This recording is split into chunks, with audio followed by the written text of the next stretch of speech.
दिलवे में बारू हमारा दिलवे में राखब तोहरा सिवा कौनो लड़की और नाता कब दिलवा में बारू हमारा दिलवे में राखब तोहरा सिवा कौनो लड़की और नाता कब राखो मन में हम जाएम जहाँ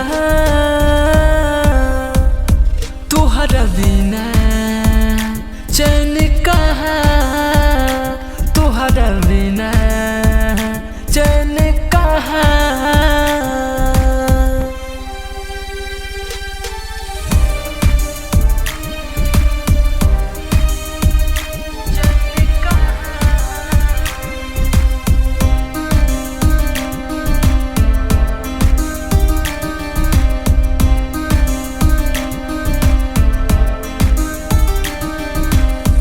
जात बानी भले रानी दूरे हम देश हो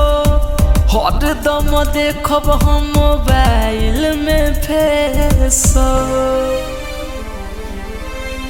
जात बानी भले रानी दूरे हम देश हो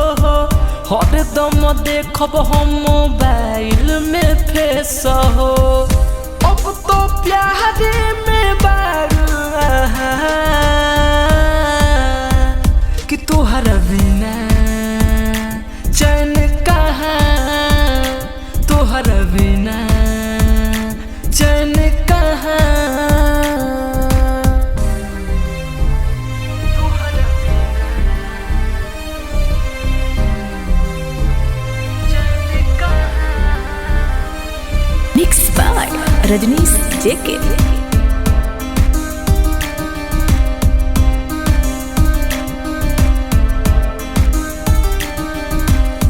शीतल रजनी सी जाता रे दूरी बाटे कमाइली जन्म जबूरी